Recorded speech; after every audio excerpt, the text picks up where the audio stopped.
Tech Talk with Matthew Dickerson. Matthew Dickerson. Tech Talk. Sit back and relax. It's time to talk technology. G'day, 21st century joyriders. Set your seats to recline and bring your tray tables down as we serve you up another tasty episode of Tech Talk with Matthew Dickerson. And here he is, our pilot for the next 40 minutes or so. It's Captain Matthew Dickerson. Oh, Captain, my Captain, how's your week been? Oh, that's a scary concept, isn't it? And we still have tray tables. Why do we still have tray tables on a plane? It seems such an old, quaint thing, doesn't it? Especially some of the old planes you get in, in your old plane, when you see the cigarette butt holder. Oh, right, yeah. And where you ash your cigarette while you're smoking on the plane, and you just ash that there. And I got into a plane like that one day, and the kid said, "Dad, what's this little hook thing here?" And I explained that was where you'd ash your cigarette, and they just couldn't believe that you could be on a plane smoking. And I remember I was on a plane once many years ago that was smoking, and it was I'm not a fan of smoking. I don't like people smoking around me. And it was the non-smoking section and the smoking section. But where I was sitting was the last seat in the non-smoking section. And there's nothing really to separate you. It was just a bit of air. It was just a hope. That's right. And the next one was the smoking section. So the guy smoking in front of me, I couldn't say much because he was in the smoking section and I was in the non-smoking. But you just go, it's just one tube and we're all the same air. And maybe the air's blowing in different directions, but I don't know. It just seemed like a bit of a joke. We tolerated a lot back in the 80s, didn't we? We did, indeed, we did. But I didn't want to talk about tray tables this week. I want to talk about parkrun. Now, parkrun, of course, is a phenomenon. It's gone across the world. It is a phenomenon, yeah. It is. And when people say, what is parkrun, the most common description is it's a timed run or walk. And that's a good description of it. Some people get very competitive about it. Some people just go along for a nice outing. But I love the variety of people there. But I must admit, this week was the first time I've volunteered. I have run at a few park runs. Well done. But well finally volunteered. Good on you. Council group organised some councillors and some employees to come along and be the volunteers. And so I thought that was great. What I was impressed with, though, from a technology side, was the app that's now used to do the timekeeping as part of parkrun. Many years ago, I remember looking at what they had to do, and it was a fairly cumbersome process where someone had a modified stopwatch. There was a device that you had as a parkrun, I don't know, giver or parkrun person that did the whole parkrun, and you recorded all the times on that, and then the tokens were recorded in some other device, and then you had to try and marry them up at the back end somehow. Yeah, so it was all a bit clumsy, and you can imagine for people that are volunteers that are doing parkrun just to help their community out, week after week, there'd be hours. If you had a big group, there'd be hours of work there matching it all back up. Yeah? Well, they had an automated process where it did match up, but it was still a bit clumsy.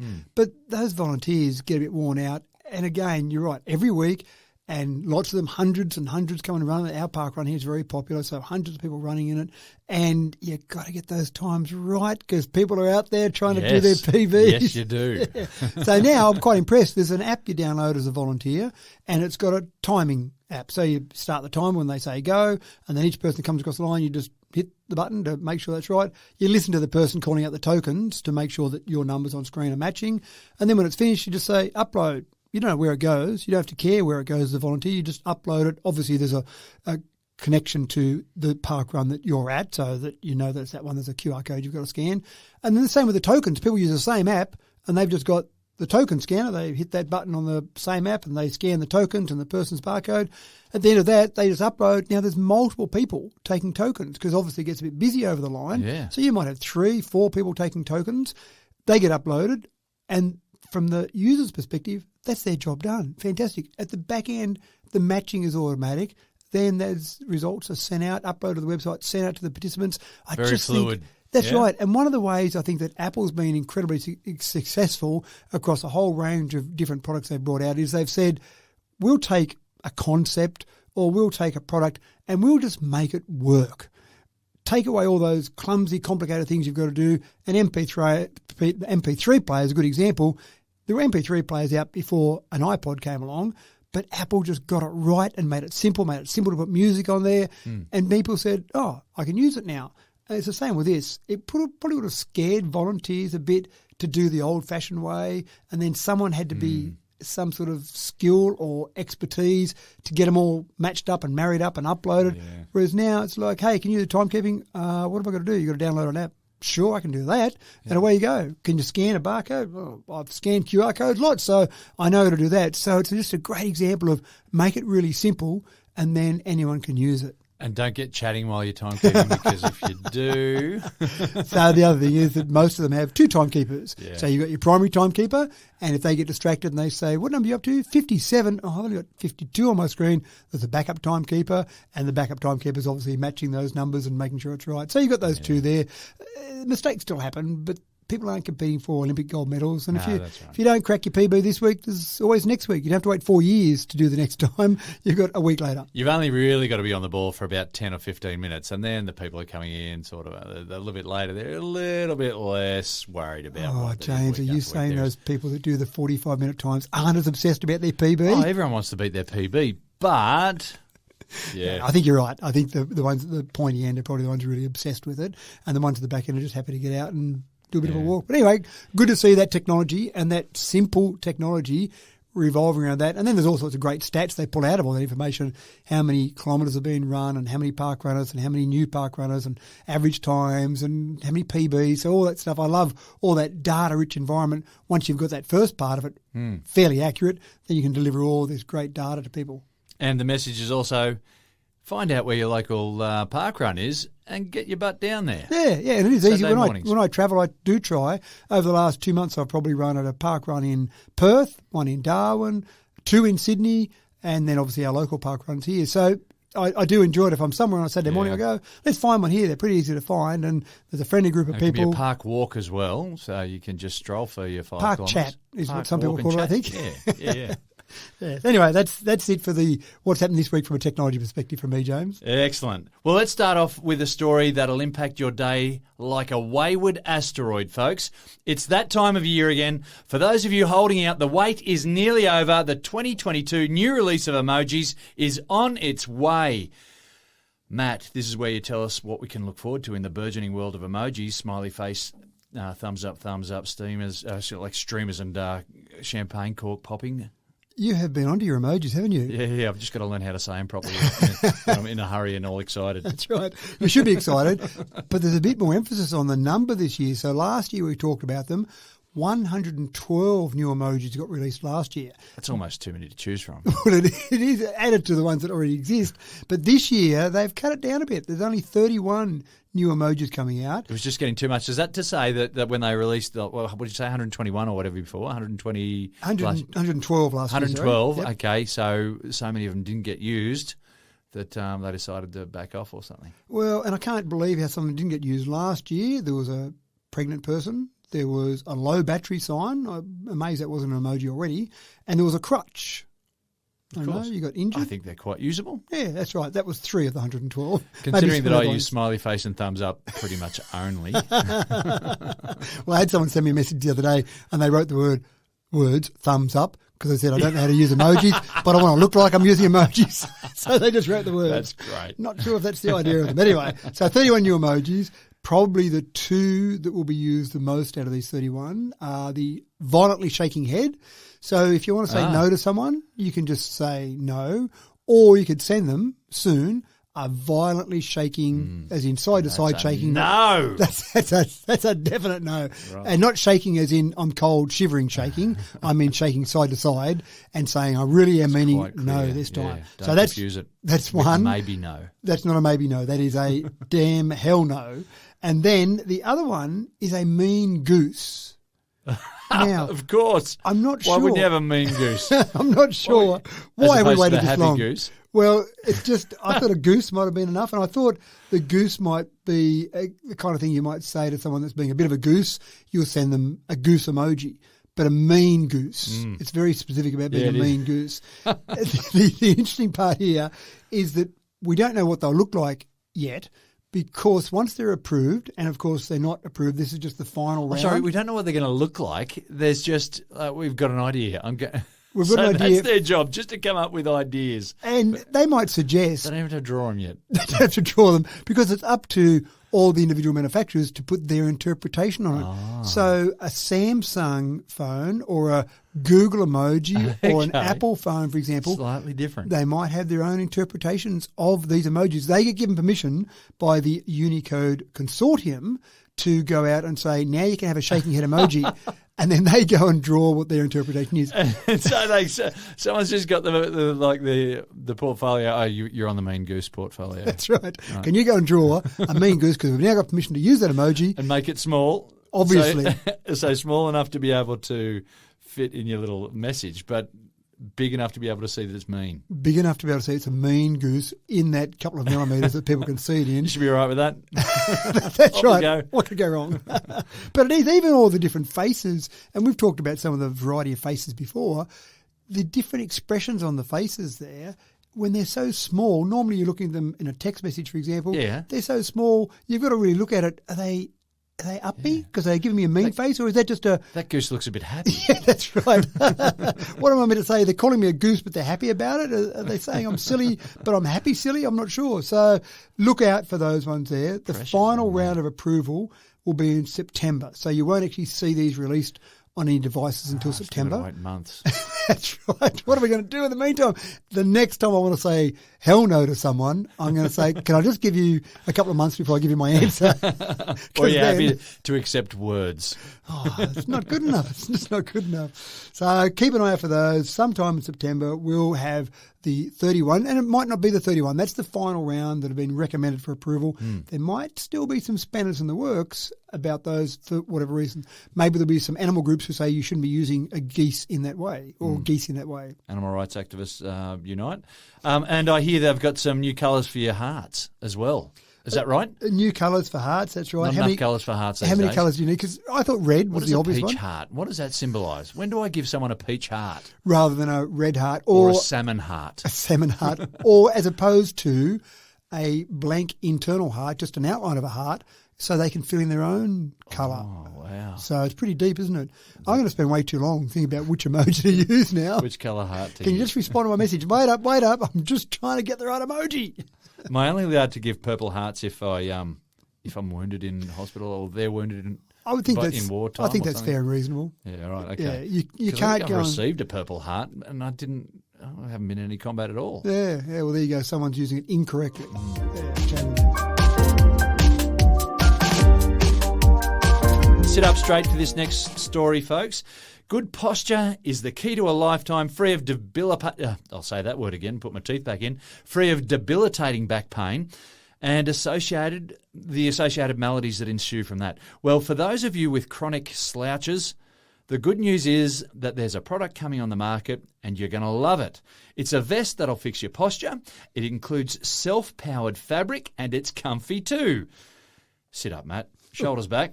Tell us about these triboelectric nanogenerators. I was slumping there when you said that too. You were. I'm in trouble straight away. Come on, you can have a bad back That's right. before we know it. And you've got lots of other health issues that are caused by that poor posture and the bad back. Once your back goes, it opens the floodgate to a whole lot of other things. And yeah, Have we got an emoji for bad back, surely? It'd have to be hang one on. there. Right now, I'm shaking my head furiously, but I can't because it's not released Give it yet. a couple months' time, shake your head furiously at me.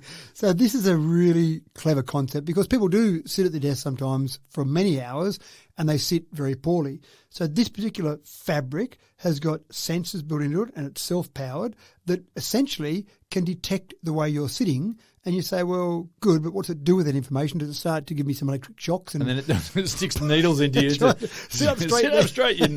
Yeah. I thought of those ideas. I thought maybe they'd go that far, but they didn't think Bit they'd of probably torture. sell that many.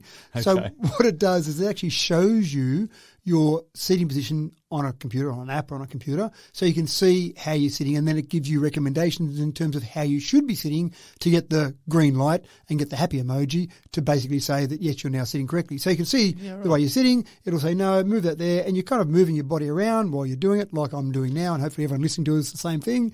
And then, all green now, great, I'm sitting correctly, I'll just have to stay sitting that way. It's kind of like my mum years and years ago. Just in you. She'd poke you in different spots, would she? Sit up straight. So the actual fabric is probably what I'm more fascinated with. A smartphone screen, the way it works is it has an array of sensors across the top and bottom and the sides. When you push your finger in one spot, it detects an interruption to the electric field there and then says, oh, at row X and at column 28, that's where a finger's been placed, so I'll assume that it's like a mouse click on a screen right there.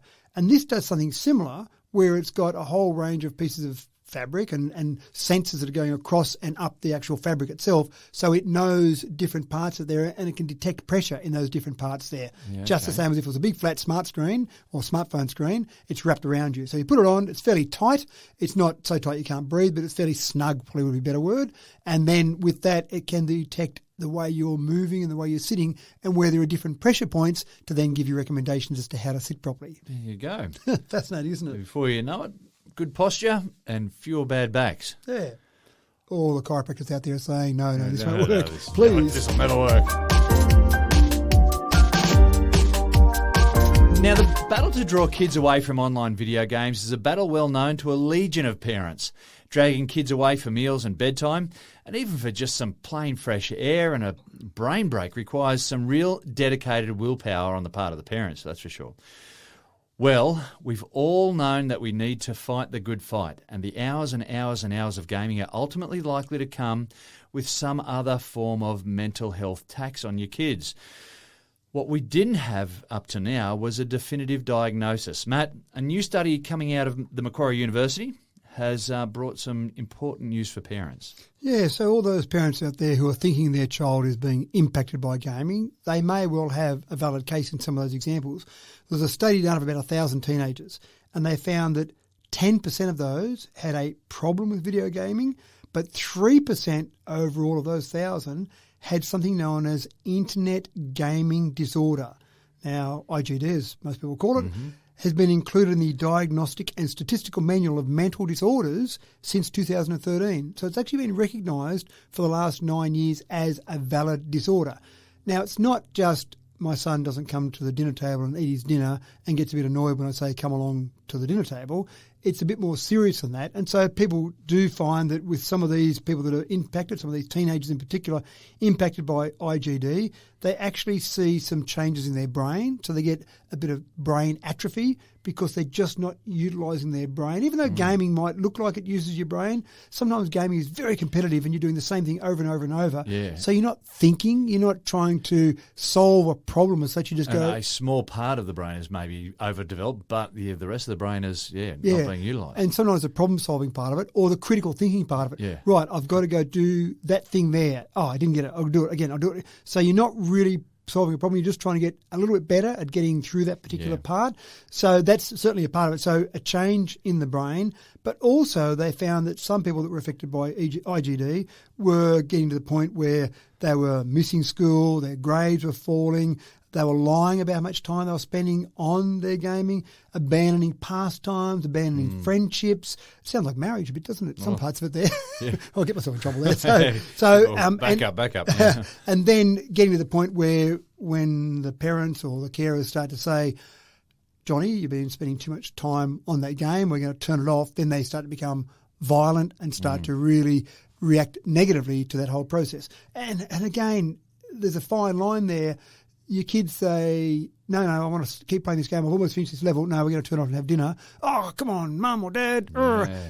And there's one level of annoyance, but then there's a more serious level. So if you had a child affected by IGD, you'd probably know about it because you would have some severe issues just trying to get your child to get away from that and participate in the rest of the world, giving up their sport or not seeing friends and just spending all their time in there. Losing sleep, getting up in the middle of the night and sneaking onto the video game as well. Yeah, that's right. That sort of stuff. Yeah, so that's all part of that process. So parents out there, if you have been worried about it, then be concerned because there are specific mental disorders that have been associated with too much gaming. So it's not just being a bit of an old prude or being a bit mean to my kids, not letting them play games because that's what all the kids do now. But no, you probably need to look at it a bit deeper than that. And it's good to see some studies being done on it because every parent out there will talk to you about their kids playing too much on a game or spending too much time gaming, but is it a real disorder? No, it's probably not. But no, it is a real disorder, again, recognised since 2013. And while, folks, we might not have a lot of solutions for what to do about it right now for you, but just acknowledging there is an issue is probably, if this is something that affects you, it's something that possibly you need to look into a little bit deeper. Yeah. IGD. And IGD, and probably part of the main age group that they really focus on in terms of the age group severely impacted by it is probably around that 11 to 13 age group.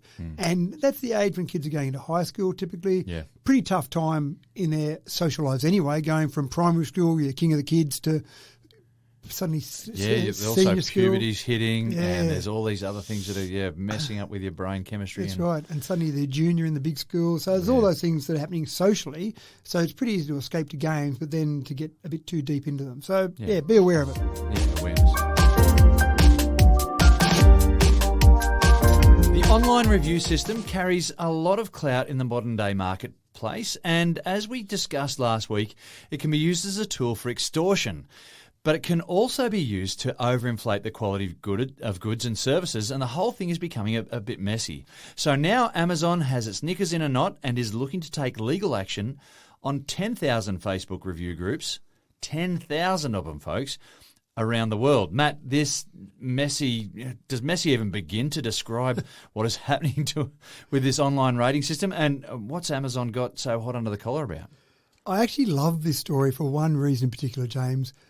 If there's some way that someone can work out a way to game a system to get some advantage out of it, people will do it. People are very creative. I'm not saying they're honest or moral or ethical, but they're creative. But give them a chance and they will come up with an idea. And this is exactly what they do here. So there are groups out there that will say, oh, James, you just released a new widget. Would you like that widget to go through the roof in sales? You're going to list it on Amazon. Do you want us to sell? Oh, sure. Right. Pay us some money and we'll go out and make sure it becomes a bestseller, or you make sure you sell heaps of product.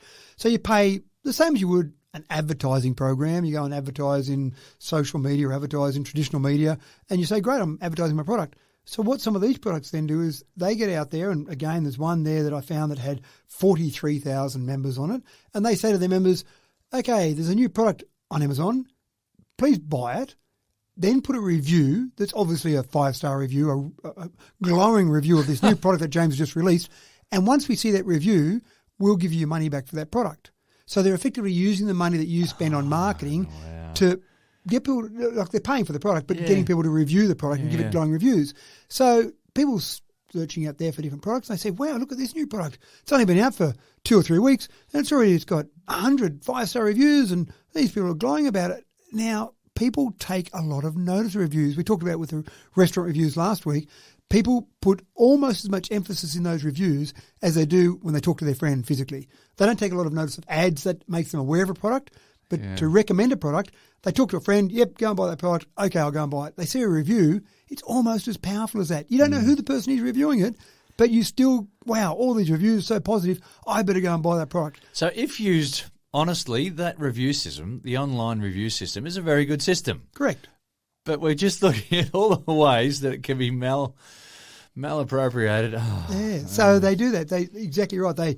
They appropriate the review system for their own benefits. You pay as an advertiser, and you may pay quite innocently. When someone says, we'll make sure you sell 10,000 widgets next week, you go, oh, okay, it's too good a promise. Here's my payment for that. And they go and do it by getting to essentially buy lots of that product for other people to then leave those reviews. Amazon is clever enough that they only let people review a product that have bought it. Hence this process where you've got to buy the product first and then leave the review, and then you get your money back for it. So you essentially, as an end user, you get a free widget.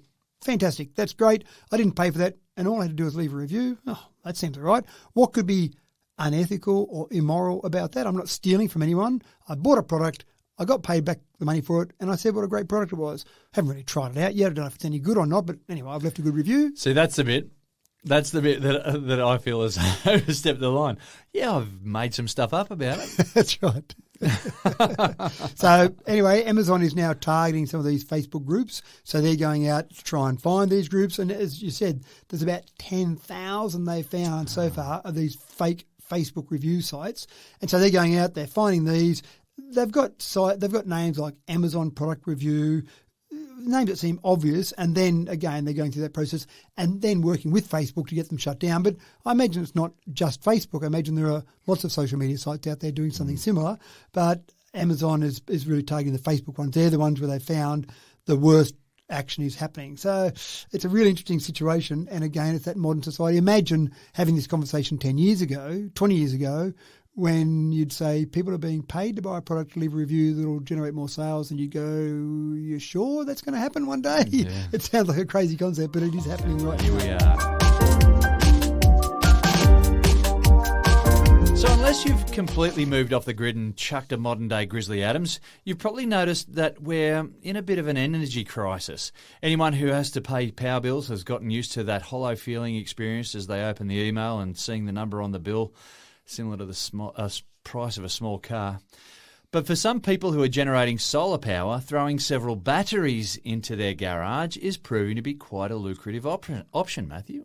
Yeah, it is. So people are getting electricity, buying it and selling it, or they're not buying it, they're generating it during the day, and then selling it when the price is the most appropriate. They need a battery for that. Now, I might have mentioned that I was down at a wind farm recently, and one of the things I found fascinating at the wind farm was a screen in the main office of the wind farm that had the spot price of electricity. Every 5 minutes it updated, and it was ranging from plus $15,000 per, this is megawatt hour, not kilowatt hour, down to negative 2,000. And you go, negative 2,000? What? Seriously? So they were being charged at some points to put electricity back into the grid, because when the grid's got too much electricity, they don't want it. So they're actually making people pay for it. Obviously, what that means, they'll stop putting electricity into the grid.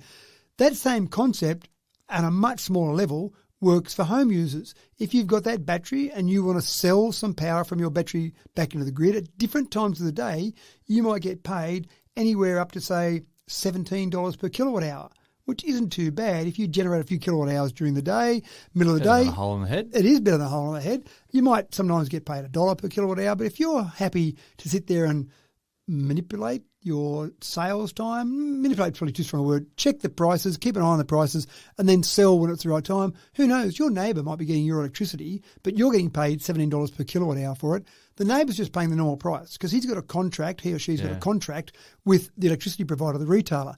But the retailer needs to be able to provide electricity as part of their contract. And there are certain times of the day that they're paying a lot of money for their electricity. So why not cash in on it? I read a few different stories. Some people have ended up putting multiple batteries in their home, not so much for them to use in their own power, but for them to generate enough that they can then sell it back and make good money out of it. And they've probably got a separate contract with some electricity provider, just buying electricity at their 30 cents per kilowatt hour, whatever price they might pay, but they're just using the battery not to power their home during the night, to sell it back into the grid. Amazing. So I think in general we're seeing a fairly big change here. So to give you an idea, it used to be about 5% of households. If you go back 2 years, maybe 3 years ago, about 5% of households put a battery in when they put their solar panels in.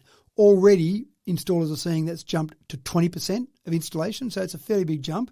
And when you might have been hitting, say, 20 to 30,000 home battery installations a year, go back 2 or 3 years ago, it's already hitting 50,000 a year at the moment.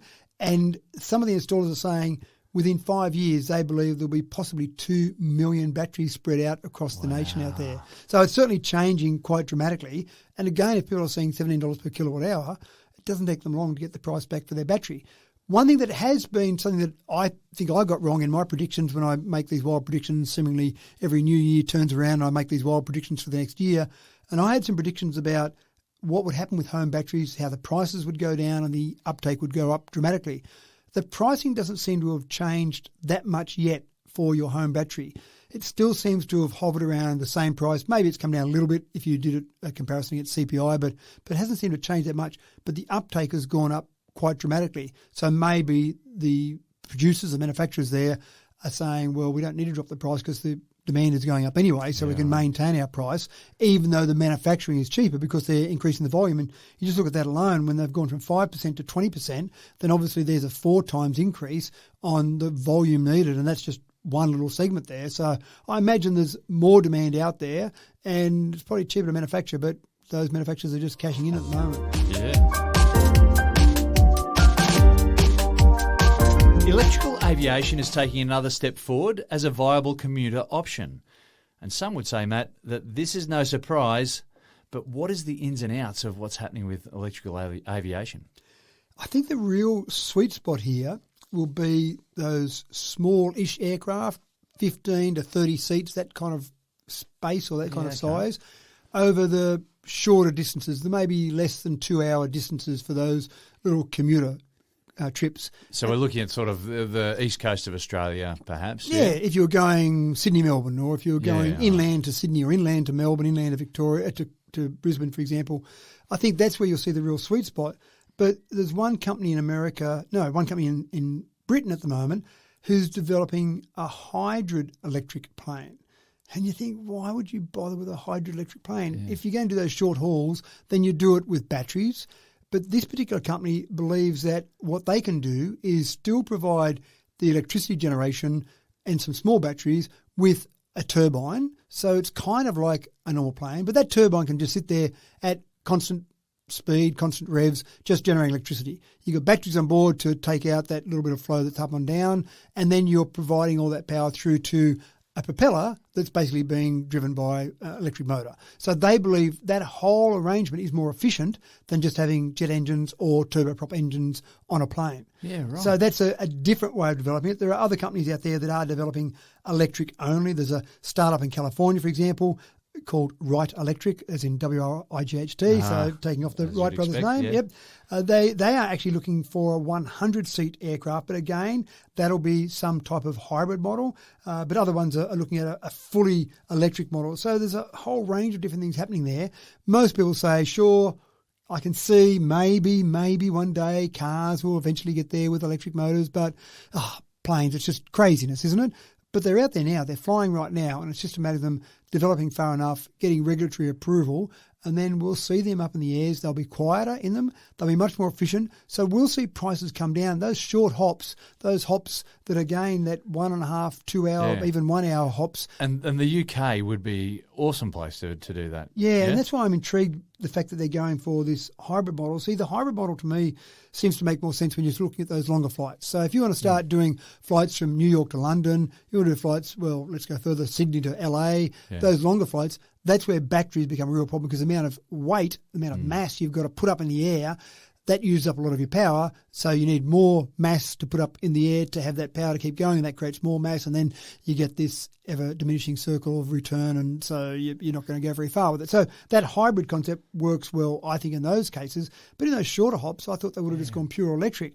But there's a huge amount of development happening here because companies realise that when you're developing planes, you don't think of the idea today and then whack it together tomorrow and off you go and let's start flying. There's a long development process. So some of these companies that are doing it, and Airbus is one that we've talked about before, BAE is doing it as well. So they're big companies that are doing it, and they know the development time frame that's in place before you can actually get that plane up in the air with passengers on a commercial route. There's a fair few steps you've got to go through to get to that point. But an exciting little space to watch, nevertheless. Yeah, absolutely. And on a similar subject, the UK seem to be embracing drone delivery technology and are set to have the world's biggest drone superhighway over the next couple of years. I guess it helps to have a big population in a small area, doesn't it, Matt? It does, but it also helps to have a government that's somewhat progressive, and hopefully a new Prime Minister won't change this direction. But there was an announcement made by the British Parliament. They're putting together a £273 British pound project to create these skyways, these drone superhighways, where they believe that you'll get a lot of this transport off the roads and up into the skies. And they've picked a few places in particular. They've picked Reading, Oxford, Cambridge, Coventry, Rugby. So some of these places there where they see lots of lorries, as they would call them, on the roads taking transport amongst those different places, rather than have them in lorries and have all that traffic on the roads. Obviously, there's some pollution that goes along with that, but just congestion on the roads in general. Anyone that's been on UK roads knows how congested some of those roads are. Putting that traffic up into the air, but having designated highways for that, designated air highways or skyways. Yeah, so you're looking at a particular altitude that is just designated for that sort of stuff, yeah? Yeah, for these drones. And then they'll be like commercial aircraft when you're flying from Sydney to LA compared to LA to Sydney. You're flying at the odd thousands of feet compared to the even thousands of feet. So you might be flying in one direction at 33,000 or 35,000, the other direction at 34 and 32,000, for example. So you've always got 1,000 feet of separation for planes that are crossing in either direction. It'll be the same sort of process here where this whole skyway is. There's going to be all these drones out there. They're not there yet, but maybe we need to develop the legislation, develop the rules, put them in place now. So when we go from one or two occasional drones to hundreds of drones, then we've got the rules in place and we reduce the accidents. And what they're really concerned about are the accidents that might happen coming close to the landing parts at each end, because that's where the people are. When they're out over the countryside, then if they happen to have a collision up in the air, well, they haven't got people in them and they're probably going to fall onto dirt or rivers or somewhere where there's no people. You'd be very unlucky for that drone to fall on top of you out in those spaces. But when they come into land, they talk about that last section, bring it down the last 10 feet, for example, when you're getting close to people. That's where they're really concerned. But again, putting all these rules in place and then saying to various companies, if you want to start taking your freight from Coventry to Rugby, for example, then here's the skyway that's designated for that. And it may not be a direct route, even though one of the advantages of a drone would be shorten the distance by going direct. It may be that a direct route goes over a highly populated area that might be noisy for them and might also be a bit dangerous if you've got it flying over there. So instead, go out to the east and then turn another direction and go up to that area. It might add 3 minutes to the trip, but we're safer, or we're happy with it that being a bit safer. But it's a serious investment by the British government, isn't it? 273 million British pounds is a serious investment. So they're not thinking, oh, well, just... It's not for giggles. No, we'll put a few lines on a page and there you go, guys, have a go at that. They're actually putting some serious rules in place. So I actually like the concept that they're saying, we understand there's a future out there that involves these drones doing deliveries. So let's put everything in place, ready for it to go. So when it happens, we can say, for once, very rarely, the legislation's ahead of the technology. Well, yeah, that's again, another amazing story. Here's something that sounds like it came from the Tatooine set of the Star Wars universe. Sand batteries, folks. They're set to become a thing, perhaps even soon. They're a way to store heat for months at a time. Matt, what's the science behind these sand batteries, and is this a technology that could revolutionise winter heating in Australia? Well, I actually meant to do a bit more research on this. Obviously, sand's got... You haven't done your homework. I haven't done my homework on this, Silicon but dioxide, I'm hoping that you can help me out here. So, sand must have a good ability to retain heat. Well, it's got network covalent bonding there, and I reckon those big, strong bonds are able to absorb some energy and get their vibration going, but maintain that. I think it's probably to do with their and there's probably structure. some measure of different materials, their ability to withhold heat. Specific heat capacity. There you go. Yeah. So a metal, for example, would have a very low specific heat capacity because it would leak its heat out very quickly. That's very right. Sand must have a very Water's high. actually got a really high specific heat capacity. It takes a lot to warm up water, and then it holds that, and that's what our problem is for our global warming, of course. But I can't tell you off the top of my head what the specific heat capacity of sand is, but if it's greater than 4.18, then that would be pretty marked. And water is 4.18? 4.18 joules per kilogram per Kelvin. Right. Yeah. So, and if it's not greater than that, it might be easier to fill a container or a silo with sand than it is with water. Yeah. But you could also do it with water because, again, you're right, it's got a high specific heat capacity. Sorry, I should have said kilojoules, but anyway, moving right along. Can't let that one go. But so I need to do my homework and see what the specific heat capacity for sand is. Or silicon dioxide, obviously it's a reasonably high level. So the idea here is that you take something that's got a high specific heat capacity, like sand. Yeah, it takes a bit to warm it up, but once it warms up, it holds that fairly well. And so you stick it in a container. Anyone walking on a beach on a hot day knows about that. Yeah, exactly. So you stick it in a container and you run some pipes through that container. When you've got the availability of power, so that might be in a summertime or even during a daytime, you run some heat through those pipes and you heat up the sand. Then when you need that heat, you run an air through those pipes that then draws the heat away from that sand and use that heat. Now, they're first of all talking about it in Finland where they're using it to heat up homes during winter. And you say, Really? Does Finland even get the heat in the summer to do that? Well, apparently enough there, but you could also, not even so much the heat, you can still use some form of renewable power to generate enough heat. So Yeah. you could have some Yeah. solar panels during the summer, have that heating it up, and then during winter. But I found that incredible that I imagined when I first started looking at this story that you might heat it up during the day and then at night time you're releasing that heat. But they're talking about heating it up during the summer months and then releasing that heat over the winter months because they're talking about getting the sand up to 500 degrees Celsius. Oh, right. Yeah. So that might be a bit of the issue Stinking with going hot. for water because obviously at 500 it becomes not liquid anymore. Yeah, yeah. So the idea is you heat it to 500 degrees Celsius, you sit it in there in the container and it doesn't lose much of that heat while it's sitting there. And then when you need that heat,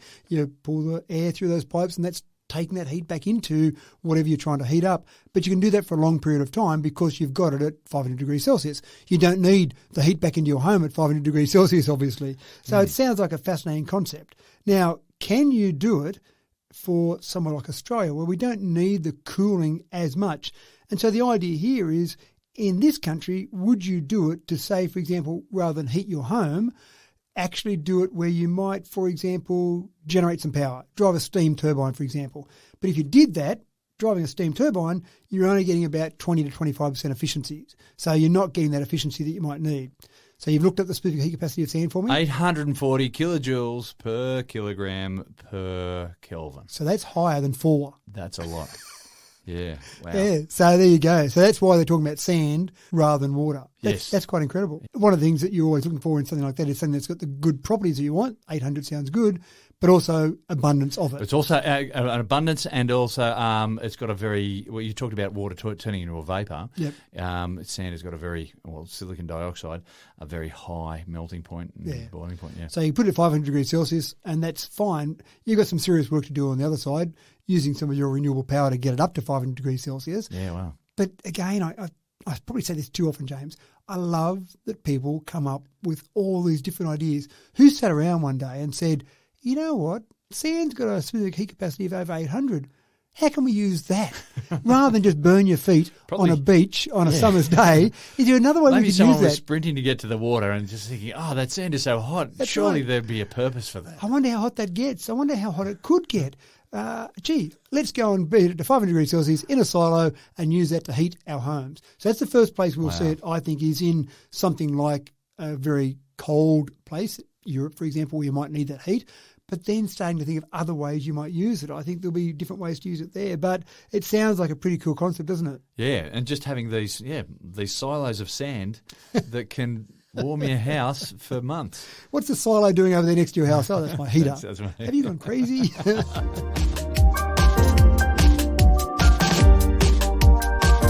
Boom. The news has hit and the writing is on the wall for fossil-fuelled cars in Australia. The ACT is the first state with a policy to phase out petrol and diesel cars, and it has the Conservatives up in arms. But, Matt, the seal has been broken now, and perhaps we're going to see some bigger and bolder moves in the foreseeable future for EVs.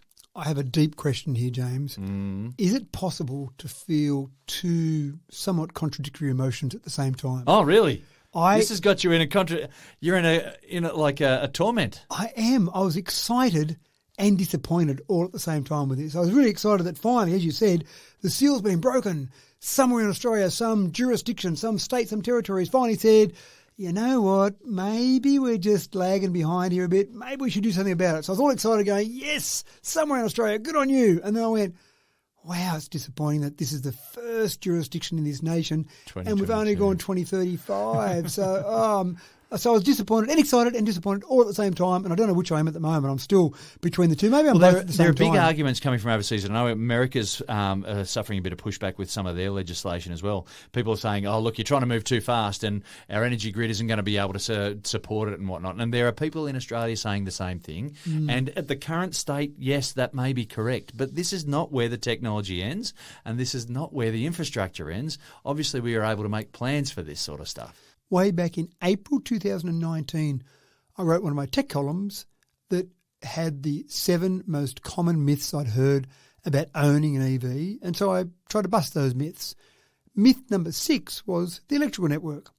The argument was that if everyone changed from ICE to electric cars, the network or the grid just couldn't handle the load. Someone was saying it takes 25 times the amount of a normal refrigerator.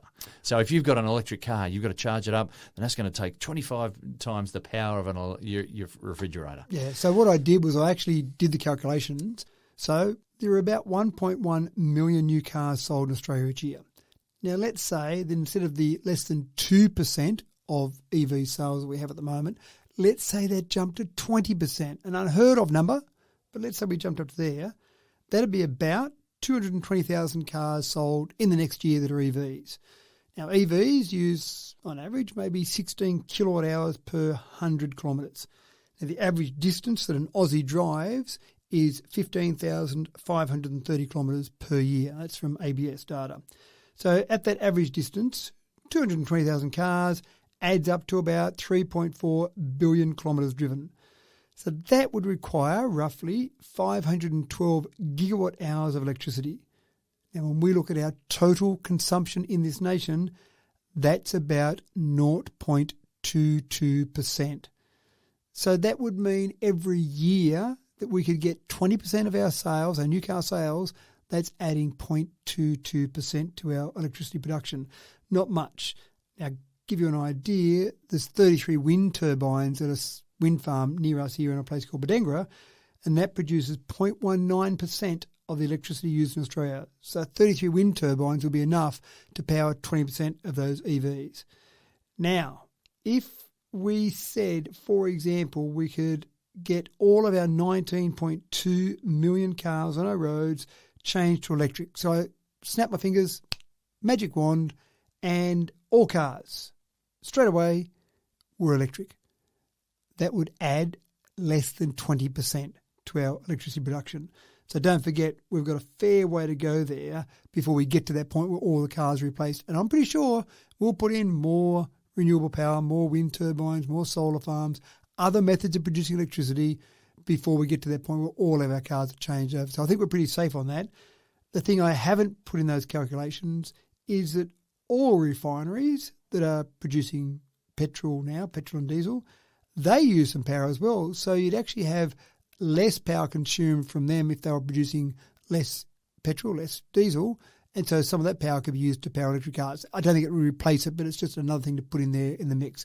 But we could definitely handle, the grid could definitely handle more than the actual consumption of electric vehicles if we went ahead at 20%, 30%, even if we went up to some ridiculously high level. If we went up to Norway-like levels, I still believe our grid could handle it. And also, our grid would increase its production. People out there would be able to say, we can sell more electricity. Let's get that project that's on the shelf up and going as quick as possible. So I think we're pretty safe there, but it's a nice, convenient myth for people. For the thing that was that I saw where someone was saying, it's 25 times the amount of electricity you need to run your refrigerator.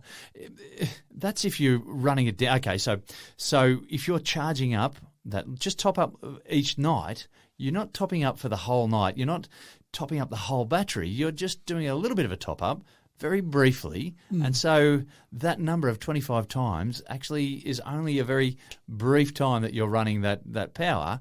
And so you're not necessarily running your bill into something that is unmanageable. No, that's right. No, you will find the amount of money you would save on your petrol, with petrol prices being so ridiculous at the moment, petrol or diesel, then you're way, way in front from that. But also it's a strange comparison, isn't it? Because your fridge is not something that runs all day. It's got a thermostat in there. The motor will turn on and off during the day. I find it strange when people have to come up with these other things when they talk about water, and it's so many Olympic-sized swimming pools. They try to make it relatable, but they try, misleading in doing so. Because a fridge is such a variable. Different fridges have different amounts of power that they might draw. So it's, anyway, I understand why they try and do it to make it relatable, but I want to know the accurate data. So just misleading. Yeah, tell me the accurate data. But you're right. Most people who drive EVs just drive it for days, weeks, depending how much they use it. And then, battery's getting down now, down to 20%. I might plug it in tonight, and they plug it in and they'll charge up. So they do probably charge up all in one hit. Some people might just top it up, but they'll tend to charge it all in one hit. But that's not every night. That's when they do every week or 2 weeks, and that's going to spread the load out across there. Yeah. But again, it's that whole thing about the time it takes us to get to the point where we have all the cars on the road, EVs.